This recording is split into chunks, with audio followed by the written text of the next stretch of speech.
Hello Bala, నేను చెప్పే జాగ్రత్తగా విను. నీకు నా పర్సనల్ డీటెయిల్స్ మెయిల్ చేశాను.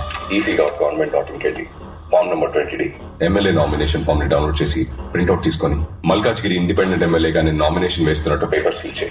మన పక్కనున్న కాన్స్టిట్యున్సీలో మన గురించి ఏమనుకుంటున్నారు? మంచిగానే మాట్లాడుకుంటారు సార్. అయితే ఇంకో ఫామ్ డౌన్లోడ్ చేయి. అక్కడి నుంచి కూడా మనం పోటీ చేద్దాం. ఒక క్యాండిడేట్ 2 చోట్ల నుంచి పోటీ చేయొచ్చు, తెలుసు కదా వాళ్ళ. ఇంకా బయలుదేరలా. ఫామ్ తీసుకొని మన జోనల్ ఆఫీస్కి వచ్చేసి ఫ్రంట్ డోర్ నుంచి కాదు, బ్యాక్ డోర్ నుంచి. Okay sir, okay.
సార్ ఎవరైనా నువ్వు బ్యాక్ డోర్ నుంచి వస్తున్నావు? సార్, ఇంకా 5 minutes టైం ఉంది సార్, తీసుకోండి సార్ ప్లీజ్.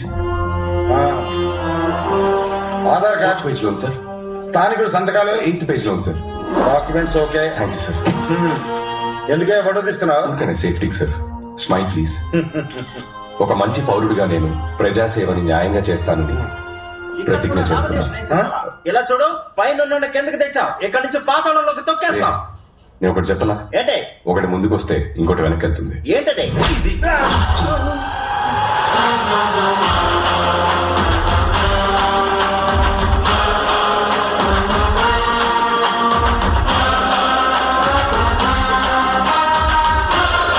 అన్నా, వాడు ఎక్కడ కూడా నామినేషన్ వేసేసాడు. రేయ్, పబ్లిక్ ముందు వాడిని ఏం చేయకండి, సైలెంట్ గా ఉండండి, తర్వాత చూసుకుంటాం.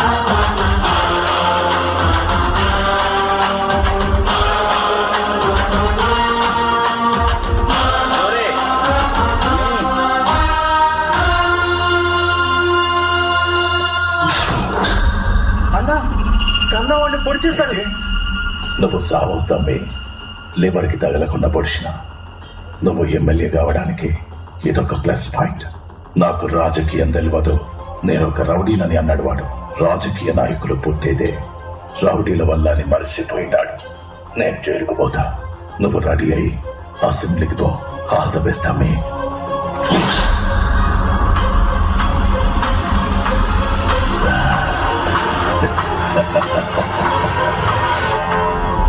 ట్యూషన్ మాస్టర్ ని పొడిచారంట. ట్యూషన్ మాస్టర్ ని పొడిచేశారంట. మారే ట్యూషన్ మాస్టర్ ని కత్తితో పొడిచేసారంట.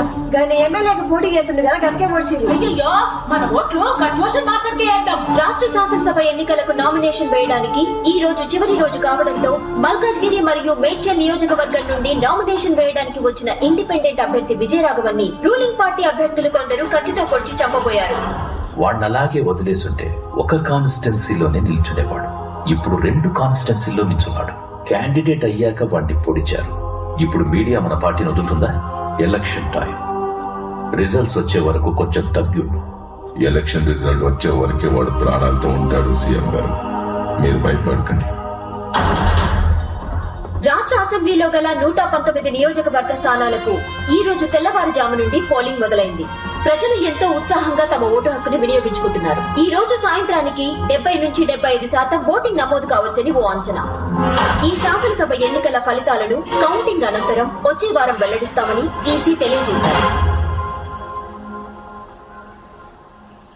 ఏ అరుణ్ కుమారి, నీ కొడుకు ఎక్కడ దాక్కున్నాడు? మీ ఇద్దరిని లేపేయమని ఆర్డర్. వేరే వాళ్ళకి అప్పు చెప్తే సగంలో వదిలేస్తారని నేనే వచ్చా.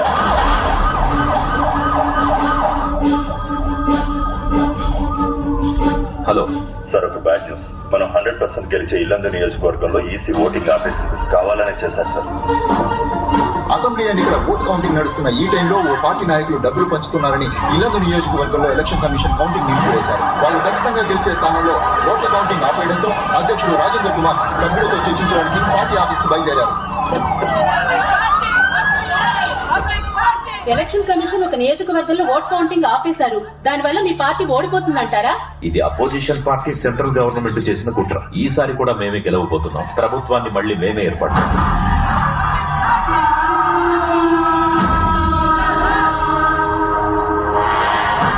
షాద్నగర్, ధర్మపురి, కొత్తగూడ నగరికల్లో 13 సీట్లలో వెనుకంజలో ఉన్నాయి సార్. కౌంటింగ్ స్టాటిస్టిక్స్ లో 2 పార్టీలు ఈక్వల్ సీట్స్ గెలుస్తారని సార్. ఈ కాకమ్మ కథలు నాతో చెప్పొద్దు. లీగాలిటీస్ నాకు తెలుసు. స్టే ఆర్డర్ ఏమైంది? క్యాన్సిల్ అవుతుందా లేదా? ఏంటి బాగానే వెళ్తుందిగా? ఇప్పటిదాకా బానే వెళ్ళింది, కానీ 25 నియోజకవర్గాల్లో అపోజిషన్ వాళ్ళకి ఓట్లు ఎక్కువ వచ్చాయి. ఇదే కంటిన్యూ అయితే ఆ 25 ప్లేసెస్ లో వాళ్ళ క్యాండిడేట్స్ గెలుస్తారు. మనకి 100 సీట్లు వస్తాయనుకున్నాం, కానీ ఇద్దరికి సేమ్ వచ్చేలా ఉన్నాయి. ఇద్దరికి సేమ్ సీట్స్ వస్తాయి. గవర్నమెంట్ ఎవరూ ఫామ్ చేయలేరు. మనం 58 లీడ్లో ఉన్నాం, వాళ్ళు 58 లీడ్లో ఉన్నారు. ఒక నియోజకవర్గంలో కౌంటింగ్ ఆపేశారు. ఇప్పుడు మిగతా 2 చోట్ల గెలిచిన వాళ్ళ సపోర్ట్ మనకు కావాలి. అప్పుడే మనం గవర్నమెంట్ ని ఫామ్ చేయగలం. వెంటనే ఆ గెలిచే ఇద్దరిని మన వైపుకి తెచ్చుకోవాలి. ఎవరు వాళ్ళు? విజయ్ రాఘవన్.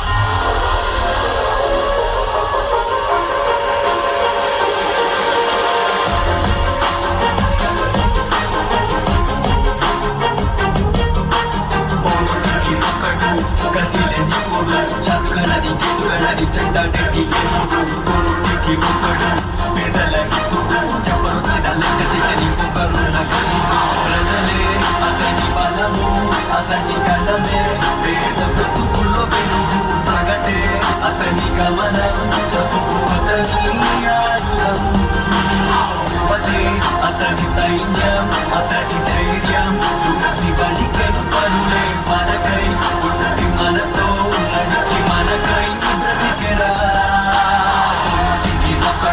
గత వారం జరిగిన తెలంగాణ రాష్ట్ర శాసనసభ ఎన్నికలకు ఉత్కంఠంగా జరుగుతున్న కౌంటింగ్ లో ఇండిపెండెంట్ గా పోటీ చేసిన 145వ ward ex corporator Vijaya Raghavan తను పోటీ చేసిన 2 స్థానాలలోనూ ముందంజలో ఉన్నారు. విజయ రాఘవన్ తో పోటీ పడుతున్న 2 పార్టీల ప్రత్యర్థులకు కనీసం డిపాజిట్లు కూడా రావడం లేదంటే విజయ రాఘవన్ కి ప్రజలలో ఆదరణ ఎలా ఉందన్నది మనకు అర్థమవుతుంది.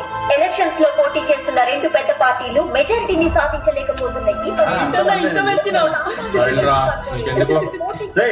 సూర్యుని వచ్చేట మీరు కూర్చుంటారా? అయోమయానికి ఇంచుమించు విజయాన్ని ఖరారు చేసుకున్న విజయ రాఘవన్ ఇప్పుడు ఏ పార్టీకి తన మద్దతిస్తాడన్నది మనం వేచి చూడాలి. మనం అతన్ని కన్విన్స్ చేసే లోపే అపోజిషన్ వాళ్ళు కన్విన్స్ చేయడానికి ట్రై చేశారేమో. ఒకసారి మన వాళ్ళతో ఫోన్ చేయించి చెక్ చేయొచ్చు. సార్, విజయ రాఘవన్ కి ఫోన్ ట్రై చేస్తున్నారు సార్. ఆల్రెడీ వాళ్ళు విజయ రాఘవన్ కి ఫోన్ చేశారంట సార్, కానీ తను పిక్ చేయలేదంట. మెజార్టీ రాని ఎలక్షన్ అని మీడియాలో న్యూస్ వస్తాం సార్. గవర్నర్ టేక్ ఓవర్ చేస్తారని హెడ్లైన్స్ వస్తున్నాయి sir. Prime minister governor phone లో మాట్లాడుకున్నారు. గవర్నర్ చేతికి రూల్ వెళ్ళకూడదు, అపోజిషన్ కి పవర్ వెళ్ళకూడదు. అసలు మీ చట్టాలు ఏం చేస్తున్నాయా? సార్, వాళ్ళు ప్లాన్ చేసి స్టే ఆర్డర్ తెచ్చారు సార్. దాన్ని ఎలాగైనా క్యాన్సిల్ చేయొచ్చు, కాకపోతే ఒక వారం లాగేస్తారు. ఆ ఒక్క వారం పవర్ లో లేకపోతే ఏమైనా జరగచ్చు. ఆ విజయ రాఘవన్ 2 స్థానాల్లో leading sir. Malkajgiri made sir, confirm గా గెలుస్తారు సార్. పొజిషన్ ఏంటి సార్? సెంట్రల్ నుండి ఫోన్ వచ్చింది. విజయ రాఘవన్ కి ఫోన్ చేసి తనని ఎలాగైనా మన పార్టీలోకి లాక్కోమంటున్నారు. ఏంటయ్యా, ఒక పక్క మనం గెలవబోయే స్థానంలోనేమో కౌంటింగ్ ఆపేశారు, ఇంకో పక్క విజయ రాఘవన్ 2 స్థానాల్లోనూ గెలిచాడు. మన గవర్నమెంట్ చేయిజారు ఉన్న పెండింగ్ కేసులని పుటప్ చేసి సగం మందిని లాగేస్తారు. ఎంత అడిగినా ఇచ్చేద్దాం. పోయి ఆ విజయ రాఘవన్ తో డీల్ మాట్లాడు. అలాగే సార్. నేను ఇన్ని సంవత్సరాలు బయటికి రాకపోవడానికి కారణం సూర్యకిరణాలు తగిలి నా శరీరం మండుతుందని కాదు, నా శరీరానికి తగిలిన గాయం కన్నా నా గుండెకి తగిలిన పెద్ద గాయం ఏంటంటే ఈ ఊరికి నేనేం చేయలేకపోయానే అని. నా ఆశయాన్ని నువ్వు నెరవేరుస్తావని నేను ఇంకా ప్రాణాలతో ఉన్నాన్రా. నేను పబ్లిక్ పార్టీ కోశాధికారిని మాట్లాడుతున్నాను తమ్ముడు. 2 నియోజకవర్గాల్లో గెలిచారు. కంగ్రాచులేషన్స్. మీకు 30C పంపిస్తాం. క్యాష్ అయినా ఓకే, లేదా ఏ సిటీలో ఏ బ్యాంక్ అయినా ఓకే. మా పార్టీకి మీ సపోర్ట్ కావాలి. 30 కాదంటే పార్టీ 50 అయినా పర్లేదు. ఓకేనా తమ్ముడు? ఇప్పుడు 50 తీసుకోండి. గవర్నమెంట్ ఫామ్ చేసాక ఇంకో 50 ఇస్తాం. మొత్తం 100 కోట్లు. ఓకేనా? మీరు చెప్పేది మెసేజ్లు పెట్టండి.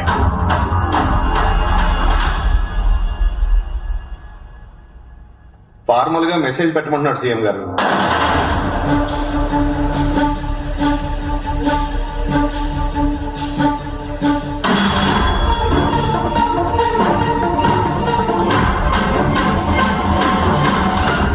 భగీరథ, అతనికి మన పార్టీ వాళ్ళకేవో గొడవలు ఉన్నాయని చెప్పావు. అందుకే అతను రాజకీయాల్లోకి వచ్చాడన్నావు. ఇంతకేంట గొడవ? కాలేజ్ లో వాడిని సీటు నుండి తోసేశారు. ఆహా, అప్పుడు ఆ సీట్ నుంచి తోసేశారని ఇప్పుడు ఏ సీట్ అడుగుతున్నాడు తెలుసా? సీఎం సీట్ అడుగుతున్నాడు.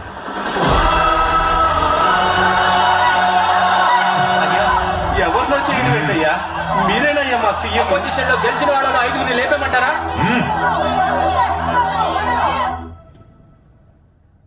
కౌంటింగ్ స్టాప్ చేసిన ఆ కాన్స్టిట్యున్సీలో మనమే గెలుస్తాం. కానీ ఆ స్టే ఆర్డర్ ని క్యాన్సిల్ చేయించి కౌంటింగ్ చేసే టైంకి మన గవర్నమెంటే ఉండాలి. గవర్నర్ రూల్ ఉంటే రిజల్ట్ ఎలాగైనా మార్చేస్తారు. అప్పటి వరకు 1 వీక్ 10 డేస్ పవర్ మన దగ్గరే ఉండాలి. నేను సీఎం అవ్వడం ముఖ్యం కాదు, గవర్నమెంట్ మనం ఫామ్ చేయడమే ముఖ్యం. ఏం మాట్లాడుతున్నారు సార్?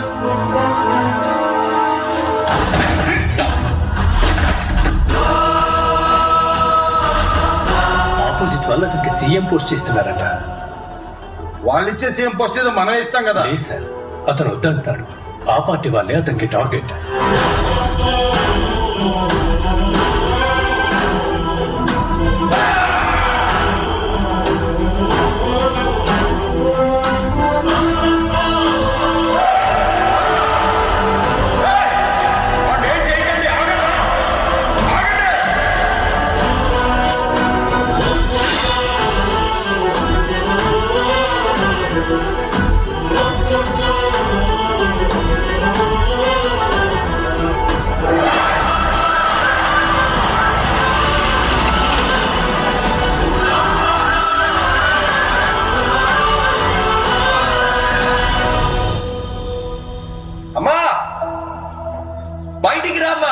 ఒరే రాఘవ, అమ్మ కోసం ఒక పని చేస్తావా? ఏంటమ్మా?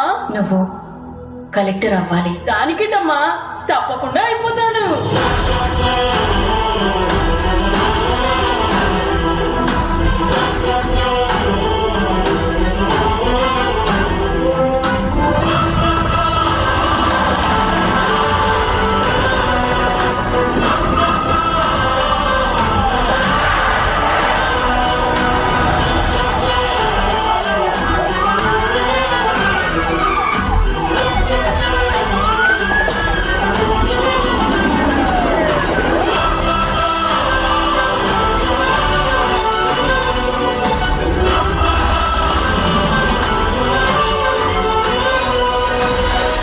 చేసిన తప్పులన్నిటికీ ఈ రోజు ముగింపు దొరకపోతుంది. వతలు నిన్ను ఇంచు ఇంచు లెక్క తెలుస్తా.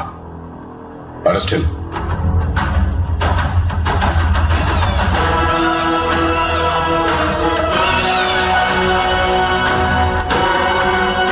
అతనికి ఏ అథారిటీ ఇవ్వం. అతను ఒక డమ్మీ సీఎం లా పెట్టుకుంటాం. అతనికి ఏ సైన్ పవర్ ఉండదు, ఏ అప్రూవల్ అతని దగ్గర ఉండదు. మంచి ఆకలి మీదున్న సింహాల మధ్య చిక్కుకున్న జింకలా ఉండాలి వాడు. వాడి అవసరం తీరిపోగానే నువ్వు వాడిని ఏమైనా చేసుకో. వాళ్ళ అమ్మ కూడా ఒకప్పుడు మన పార్టీ అంటగా. ఏదో ఇండిపెండెంట్ గా గెలిచాడని చెప్పకుండా అమ్మ కొడుకులిద్దరూ మా పార్టీయే రెబల్స్ గా గెలిచి తిరిగి వచ్చారని న్యూస్ ఇవ్వండి.